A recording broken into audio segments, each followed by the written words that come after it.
Nós vamos mostrar como se monta uma roda de MTB. Tá? O primeiro passo para essa montagem é o planejamento. Tá? Você precisa primeiro decidir que cubo você quer usar, se freio a disco ou V-brake, quantos furos você vai usar nesse cubo. Tá? A partir daí você vai ter que comprar um aro adequado a essa furação e, dependendo do aro e do cubo, uma distância de raio. Tá? Bom, a gente começa pelo cubo. Se você for usar o freio a disco, o cubo ele tem um perfil maior, aqui, ele tem uma distância maior onde começa a pegar o raio. Tá? Essa distância em relação a um cubo de V-brake geralmente 8 milímetros maior, consequentemente 8 milímetros menor no raio.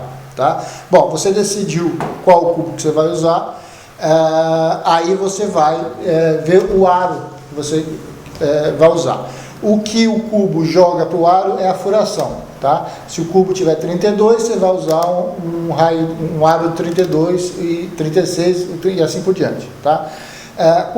A questão de quantos raios você vai usar também uma questão de planejamento que você precisa decidir para o uso da bike. Tá? As rodas de 32 raios ficam mais bonitinhas, quanto menos raios ela fica mais interessante. No entanto, o esforço de cada raio é maior.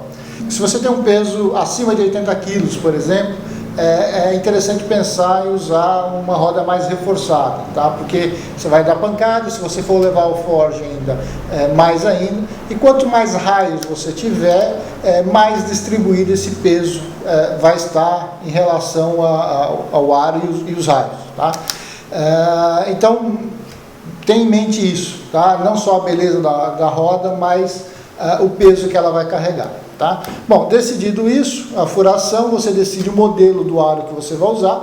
Hoje a gente só usa aro de parede dupla para MTB, tá? Usar parede simples é besteira, tá? Até pelo preço do parede dupla. Parede dupla ele tem, obviamente, como o nome diz, uma parede dupla, tem uma interna e tem essa outra que é onde vai pegar o raio. Tá? Isso facilita um pouco a vida na montagem, na hora de, se o raio tiver 1 milímetro a mais, 1 a menos, às vezes ficando aqui dentro não vai ter problema. Tá? Bom, escolhendo essas duas coisas, dependendo daqui, tem rodas que tem um perfil mais estreitinho, aqui é onde pega o raio, então consequentemente vai precisar de um raio um pouquinho maior, porque a distância aumenta. Tá? Feita essa decisão, chega na hora de você decidir o tamanho do raio que você vai usar. Tá? O que acontece é o seguinte: existe fórmula para decidir. A fórmula leva em consideração essa distância, porque aqui o 26 é o externo, mas aonde vai, o fabricante é que tem que informar a distância que vai pegar o raio. Tá? Aí você tem essa distância também em relação ao cubo, dependendo do cubo isso varia, dependendo de marca pode variar. Você tem que ter essa informação, mas essa informação jogada numa fórmula bem complicadinha, tá? De duas partes, e aí você acha o tamanho do raio. É mais fácil sair perguntando ou vendo o que você quer usar e até dar uma medidinha. Tá? Feito isso, aí dá para partir para a montagem. Ok? O primeiro passo para montar a roda é passar o raio. Tá? Como a gente tem um cubo, e no cubo você tem dois lados, e cada lado tem duas maneiras de passar o raio, um para um lado e um sim, um não, um que vai para um lado e outro para o outro. Então a gente tem 4 grupos de raios. Tá? Então se a gente tem uma roda de 36 furos, dividido por 4, nós temos 4 grupos de 9. Se for uma roda de 32 furos, 4 grupos de 8. Tá? Então o que a gente faz? Passa um grupo por vez. A gente vai passar o primeiro grupo de 9, um sim, um não, de um lado. Tá? Então você pega um raio e passa de fora para dentro, um sim, um não. Tá? Aí a gente vai amarrar esse primeiro grupo e depois passar o segundo grupo do outro lado e assim por diante, fazendo um grupo por vez. Então, passamos todos os raios, sabe? 9 raios, um sim, um não. Tá? Aí você pega um dos raios e aí vamos começar a montagem. Você, olhando de frente para o teu aro, tá? Vou colocar aqui de lado para ficar mais fácil, acha o furo da câmera. Tá? Achou o furo da câmera, você vai começar pela esquerda, no sentido anti-horário primeiro, pega o primeiro furo que tem aqui, tá? E aí passa o primeiro raio. e aí fixa, não coloca, não atarracha tudo, leva até metade da rosca, ou marca mais ou menos assim, deixando 5 milímetros da rosca, que essa folguinha ajuda depois na hora de achar aqui, tá? Isso que você vai ter de frente no começo, tá? Aí começa a brincadeira dos grupos de 4, tá? Você vai contar 3 furos, vai deixar 3 em branco, e no quarto furo você vai colocar o segundo raio na sequência aqui que está no cubo, tá? E assim, de 4 em 4, você vai fechando todo o circuito.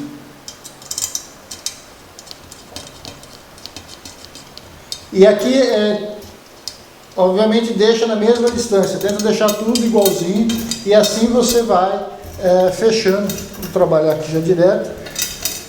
1, 2, 3, no 4 a gente coloca.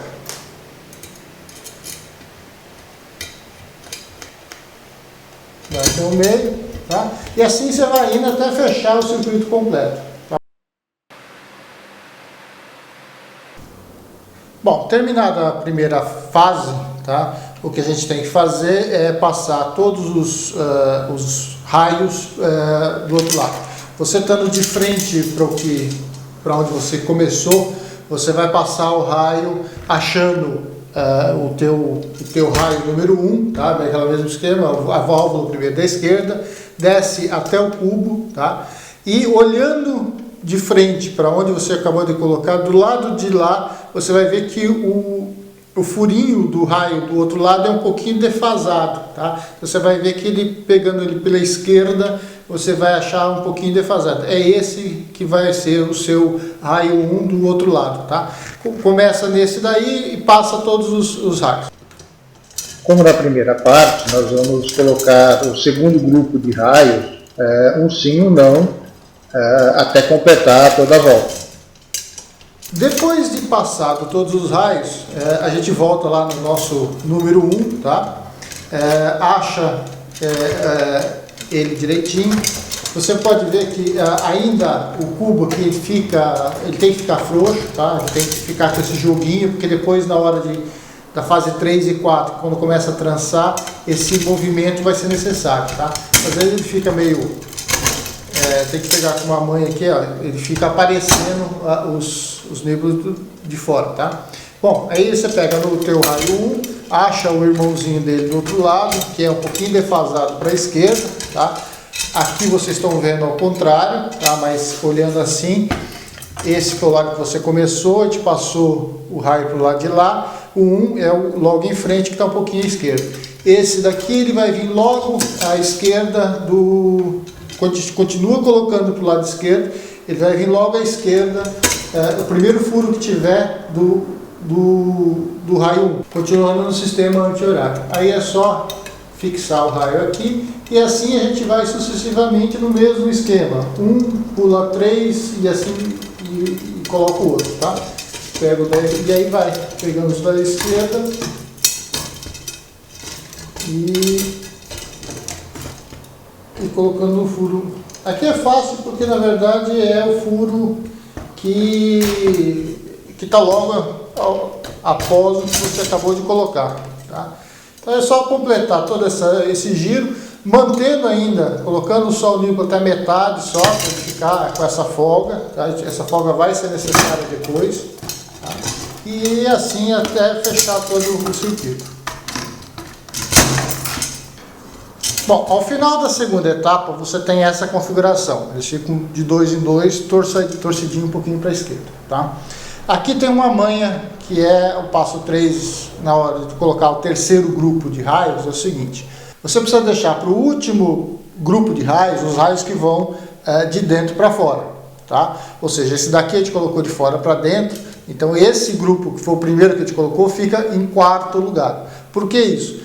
Porque do lado contrário agora a gente vai colocar os raios nesse sentido, tá? E se a gente colocar do outro lado e trançar o outro lado, aí a gente não consegue manusear o raio, tá? Então o que acontece? Você começou na 1, foi para o lado de lá, que a gente colocou o raio para o lado de lá, agora a gente vai para o outro lado, tá? E vamos fazer do outro lado, tá? Você pode passar todos os raios se quiser, ou ir colocando um a um e colocando ele já no lugar. Agora a gente vai começar a entrelaçar os raios. Tá? A técnica é o seguinte: cada raio cruza com outro raio 3 vezes. As 2 primeiras vezes por fora, sem tocar um raio no outro. Na terceira vez, trançado. Tá?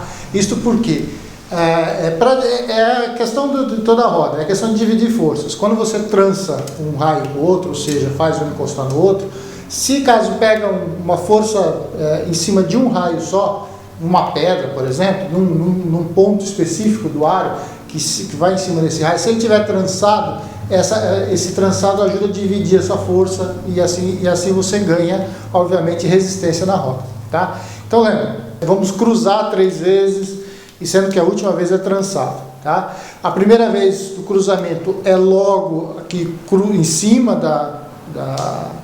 do cubo, tá? A segunda vez no meio do caminho e a terceira no meio.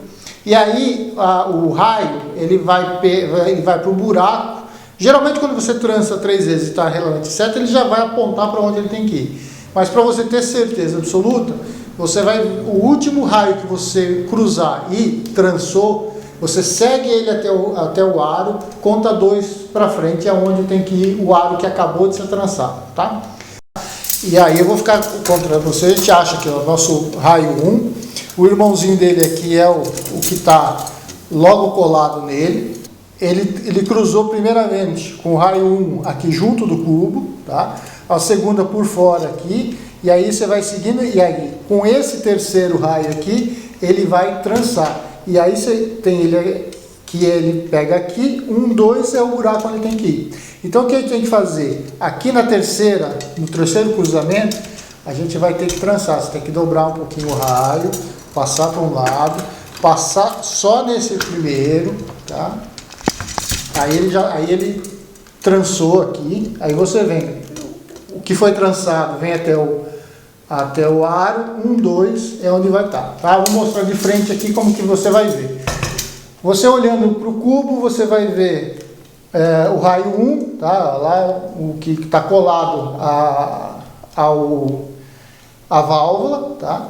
Ele vem até aqui embaixo, você cruza na primeira junto ao cubo, o segundo é logo em seguida, o terceiro a gente colocou de um lado para o outro, e aí você vai fazer ele entrar neste buraco, tá?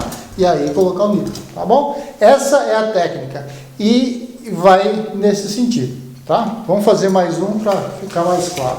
Bom, vamos mostrar bem close aqui para tentar, bem na visão que você vai ter. Você olha que a primeira vez, você cruzou a primeira vez, tá? Cruza junto ao cubo. O segundo vem logo em sequência, o terceiro que ele vai passar do mesmo lado dele é esse daqui, tá? Com esse terceiro aqui, ele vai ter que trançar, ou seja, ele vai ter que passar por dentro. Então aí você tem que curvar o raio gentilmente para evitar entortar demais, tá? Ele passou um lado, aí ele passa, aí ele tem que voltar aqui no meio de novo, passar para o outro lado de volta, tá? Aí depois de trançar para os 2 lados, você pega com o que está cruzado, 1, 2, 2 à frente, e é o que você vai inserir o raio. Bom, ao final da terceira etapa, é isso que a gente vai ter. Desse lado que a gente fez todas, ele já começa a ser trançado, tá? E aí só falta o último grupo de raios, tá? Como esse daqui foi de fora para dentro, agora fica mais fácil, porque a gente simplesmente coloca do outro lado, tá? Aí ele passa pelo trançado, e aí a gente vai refazer a mesma coisa, tá? E aqui continua a mesma repetição lá. O primeiro trança por fora, o segundo por fora e esse terceiro por dentro, tá? Aí você gentilmente passa ele para um lado, passa para o outro, aí o buraco é fácil, porque só tem um, tá? É só ir colocando e a roda vai tomando forma, tá bom? Bom, feito a quarta parte, tá? Que é igual a terceira, a única coisa que falta fazer antes de começar a afinar, ou para facilitar o trabalho de afinação, de centralização, tanto de um lado para o outro, você vê que ela ainda fica meio solto, tá? Por quê? O nipo às vezes um tá no final da rosca, o outro tem ainda a rosca sobrando e assim por diante. Então o que você pode fazer ao final aqui é com uma chave de fenda ou com a chave de raio, equalizar todos, tá? todos os nippos no mesmo nível, tá? Geralmente dá para você chegar até o fim da rosca em todos, não aperte, tá? Não dê tensão no raio ainda, tá? Apenas equalize, deixe todos iguais, tá? Se caso você sentir que deu tensão em um de cara, volta um pouquinho aí, se for o caso, marque aqui 2 milímetros de rosca para cada um, faz 2 milímetros para todos, e depois você vai apertando meia volta ou uma volta de chave de raio aqui, você coloca, dá uma ou dá meia volta em todos e assim por diante, tá? É preciso paciência e método para não ter muito trabalho na hora de centralizar e alinhar a roda, tá? Essa é a última recomendação, tá bom? Bom, recapitulando, só para deixar tudo claro, as manhas, o que você precisa lembrar na hora de montar a roda trabalhar começam quatro grupos, porque cada lado é dividido em 2 partes, tá? Feito isso, aqui também funciona de 4 em 4, você faz um lado, fixa pela esquerda, faz o outro lado, fixa pela esquerda, tá? Aí você fica do outro lado, tá? Para evitar ficar preso no entrelaçamento, a gente faz 1 aqui, 2 e 3 lá, depois vem o 4 para cá. Isso se você começou esse lado aqui de fora para dentro, tá? Na verdade, precisa lembrar dessa história de sequência de grupos para colocar, é que o último grupo de raios tem que colocar de dentro para fora, sempre, tá? Porque daí você não se prende no entrelaçamento, tá? E fora isso, na hora que começa a entrelaçar, é que o raio cruza 3 vezes com o outro raio, sendo que na terceira vez é trançado, ele passa por dentro e por fora, tá? E ele fixa na posição 2 avante do último raio trançado no ar, tá? Lembrando disso, fica fácil montar uma roda, tá bom? O resto é prático.